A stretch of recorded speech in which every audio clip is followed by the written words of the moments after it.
Om Swastiastu. Umat sedharma yang saya muliakan, sekarang banyak sekali ada pertanyaan, bagaimanakah tata cara kita berpakaian untuk bersembahyang ke pura yang sesuai dengan ajaran Hindu. Mungkin karena di agama-agama yang lain persoalan pakaian ini menjadi hal yang sangat penting. Bahkan ada kasus di mana umat tertentu tidak diperbolehkan mengenakan pakaian, atribut, ornamen dari agama yang lainnya. Saya belum menemukan rujukan itu di dalam kitab Weda. Bagaimana berpakaian menurut ajaran Hindu. Berpakaian hanya dikaitkan dengan etika dan tata krama. Etika itulah yang kemudian dicarikan rujukan dalam ajaran agama yang disesuaikan dengan budaya lokal kita masing-masing. Jadi kalau kita berbudaya lokal Bali misalnya, tidak akan sama dengan berpakaian untuk bersembahyang atau ke pura dengan budaya lokal di Jawa atau di Batak atau di India. Bersembahyang itu adalah menyerahkan diri kepada Tuhan yang Maha Esa. Karena Tuhan yang widi begitu sucinya, maka badan kasar dan pikiran kita pun haruslah suci supaya nyambung. Maka sewajarnya kita memakai pakaian yang bersih. Karena pikiran hanya tertuju kepada yang widi, maka pikiran pun perlu kita kekang agar tidak mengembara kemana-mana. Orang sering bilang pikiran itu ibarat kuda liar yang bisa kemana-mana, bisa melompat kemana-mana dengan begitu cepat. Leluhur kita di Bali kemudian menciptakan simbol-simbol pengekangan itu. Pengekangan pikiran misalnya dibuat dengan simbol destar atau ikat kepala, atau di Bali disebut udang.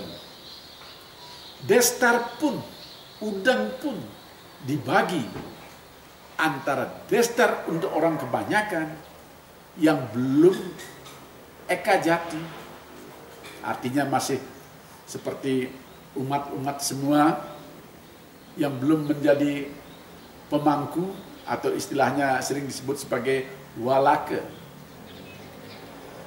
Dan juga destar yang dipakai oleh orang yang sudah eka jati, sudah pemangku, itu beda. Destar untuk orang kebanyakan, untuk orang walaka, terbuka di bagian atas. Jadi atasnya ini terbuka. Sedangkan destar untuk para pemangku tertutup penuh. Seperti belangkon di Jawa. Sebagai pertanda bahwa pengekangan pikiran itu haruslah lebih sempurna. Kalau sudah meningkat menjadi pemangku gede, atau di beberapa tempat disebut jero gede, atau sekarang umumnya di warga Pasek Mahagotra disebut bawati, maka rambut itu digelung ke belakang. Setelah digelung ke belakang kemudian diikat dengan genitri. Itu simbol pengekangan seorang jero gede atau seorang bawati. Dan jika sudah menjadi sulinggih, menjadi pendeta seperti saya ini, maka gelungan itu ada di puncak kepala. Seperti yang saya kenakan sekarang ini. Bahkan seorang pendeta, seorang selinggi, kemanapun dia pergi, keluar dari rumahnya, bahkan juga di dalam rumah itu sendiri, tetap memakai gelungan rambut seperti ini. Itu artinya adalah dalam keseharian pun seorang pendeta Hindu harus tetap menjaga kesuciannya, meskipun tidak melaksanakan ritual yatnya. Bagaimana busana untuk seorang perempuan? Rambut harus diikat berbentuk sanggul, yang di Bali disebut mepusungan. Leluhur kita di Bali bahkan menciptakan budaya yang membedakan antara gadis dan wanita dewasa, juga wanita yang menjadi pendeta.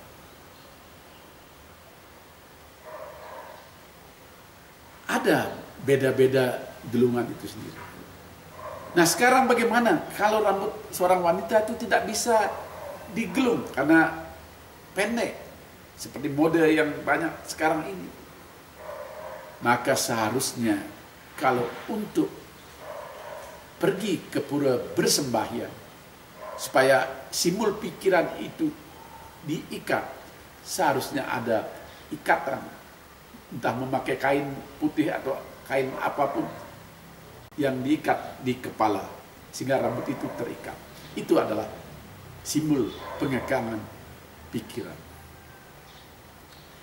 Dasar untuk laki-laki dan rambut diikat atau mepusungan untuk perempuan adalah simbol pengekangan pikiran sebagai bagian dari ajaran Trikaya Parisuda.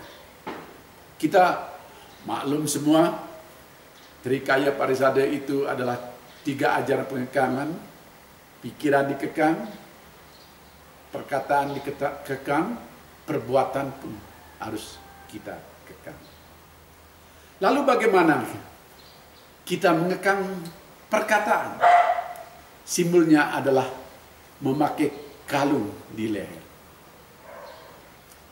Sekarang banyak orang memakai kalung yang dibuat dari genitri, dari butir-butir genitri, dan kalau itu dilepas bisa kita pakai juga untuk japa mala.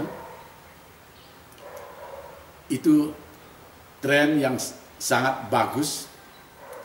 Dulu saya masih ingat ketika masih kanak-kanak, sebelum pergi ke pura, odalan atau bersemayam ke tempat manapun, orang tua saya membuatkan sesajen untuk mengenakan kepada saya kalung yang sangat sederhana sekali dari benang dan kemudian diisi uang kepeng, karena itu disebut kalung pisbolong.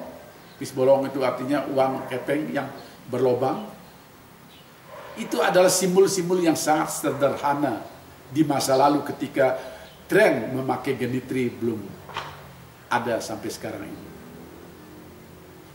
Kemudian, bagaimana simbol pengekangan perbuatan itu? Biasanya kita lebih banyak melakukan tangan dan juga kaki, berjalan atau melakukan aktivitas apapun. Di pergelangan tangan ada gelang, seperti yang saya pakai sekarang ini, tapi ini adalah gelang untuk sulinggi karena dibuat dari genitri dan pernik-pernik. Itu adalah fungsi dari pengekangan perbuatan kita. Dan juga cincin mungkin juga adalah simbol daripada pengekangan gerak tangan kita. Kalau bagi seorang sulinggi, mungkin dalam ritual cincinnya bisa banyak sekali. Itu maksudnya adalah semakin banyak melakukan pengekangan-pengekangan agar perbuatan-perbuatannya selalu suci. Dan sekarang mungkin di beberapa tempat, terutama di Bali, ada orang memakai gelang dari benang dengan 3 warna. Itu disebut dengan gelang tridatu. Itu juga simbol pengekangan diri. Asal kita jangan terlalu fanatisme berlebihan atau mungkin menjurus kepada tahayul bahwa ini adalah penangkal ilmu ini, gelang ini penangkal ini, cincin ini penangkal hal-hal yang saya agak kurang sependapat dengan itu. Karena seolah-olah kita menduakan kemahabesaran, kemahahebatan Tuhan yang Maha Esa. Kita hanya berlindung kepada Tuhan yang Maha Esa, Ida Sang Hyang Widi Wasa. Pengekangan perbuatan itu juga dilakukan misalnya dengan memakai anteng atau kain, atau mungkin yang bagi yang teman-teman dan umat yang dari Bali udah umum, atau selempot atau anteng yang melilit di badan. Itu juga simbol dari pengekangan kita. Kalau di umat Hindu di luar Bali, apalagi di India, biasanya di kakinya juga ada semacam gelang. Tapi kita di sini di Bali umumnya tidak banyak yang melakukan itu. Semua anggota tubuh ini kita ikat untuk melakukan pengekangan terhadap perbuatan yang mungkin tidak baik kita lakukan.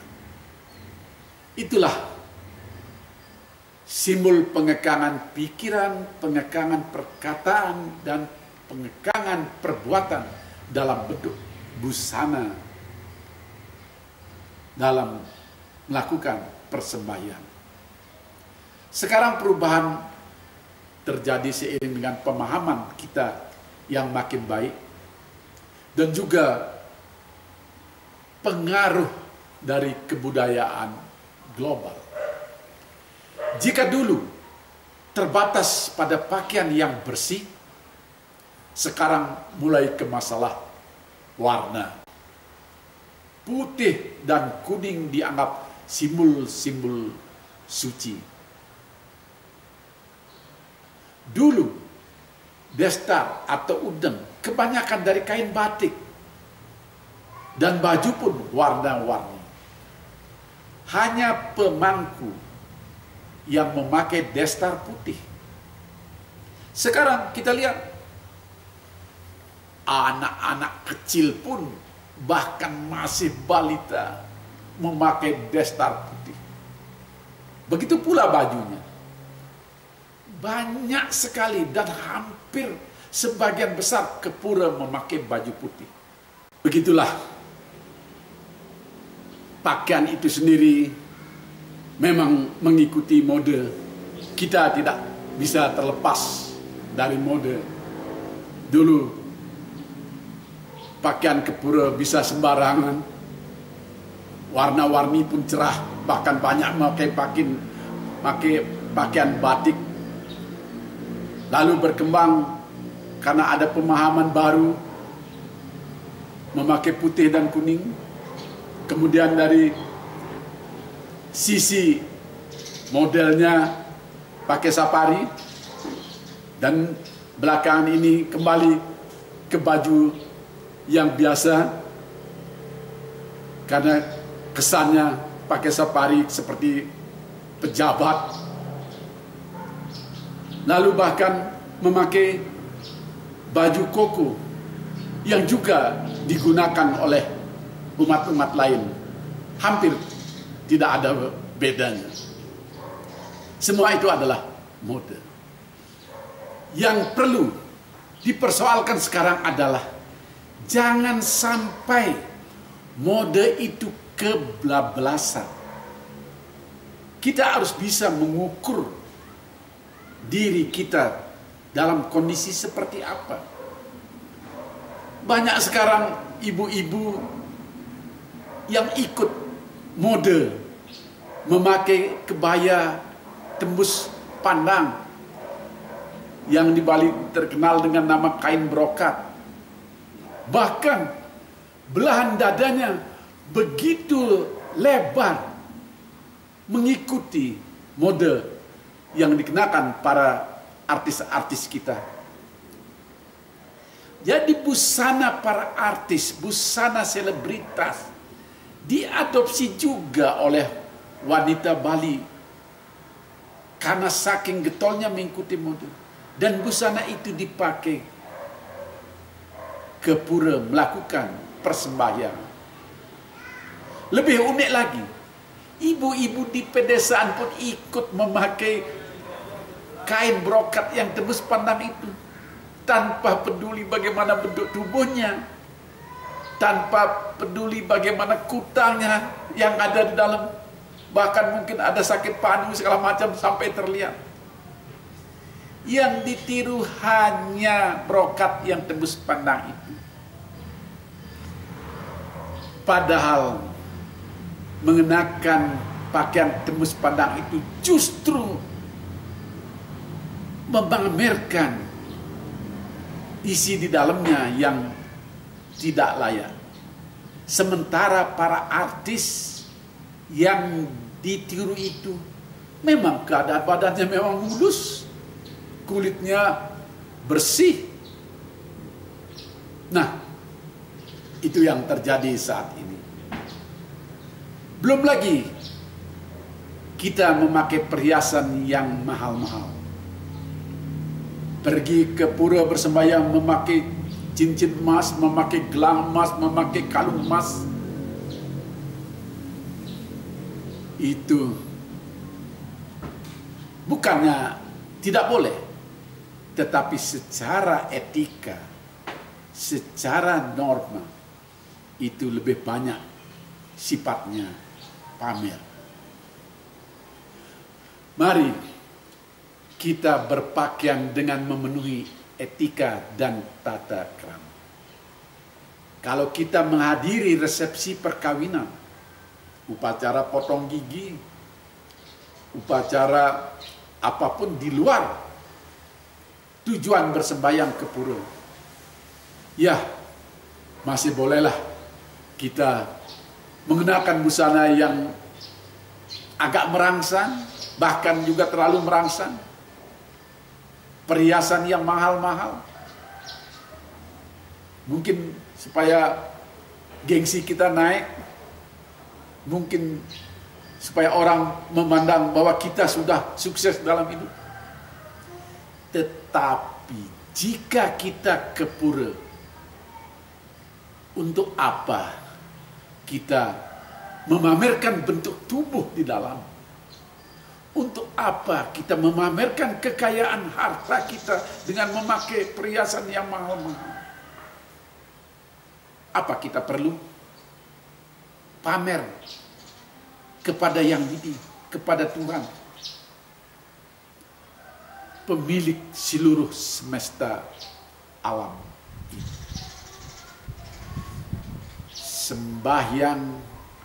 Bersembahyang ke pura, memuja Tuhan, menyerahkan diri sepenuhnya kepada Tuhan, bukan untuk pamer-pameran.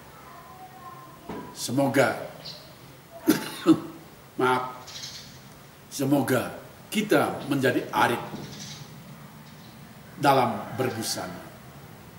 Memang ajaran Hindu tidak memerinci bagaimana kita berbusana ke pura atau berbusana ketika kita sujud kepada Tuhan. Tidak ada diatur sama sekali. Orang India silahkan berpakaian seperti budaya mereka, orang Jawa silahkan, orang Bali juga silahkan. Tetapi yang penting adalah busana yang kita pakai semuanya menjurus kepada suatu kesucian, kesucian pikiran, kesucian perkataan, kesucian perbuatan, untuk sujud ke hadapan yang widiwasa. Brahman yang ada. Demikian umat sedharma, sekedar uraian singkat saya. Semoga ada manfaatnya. Bagaimana kita boleh saja mengikuti mode, tetapi janganlah mode itu sampai dipamerkan di hadapan Tuhan yang kita puja. Terima kasih. Om Santi Santi Santi Om.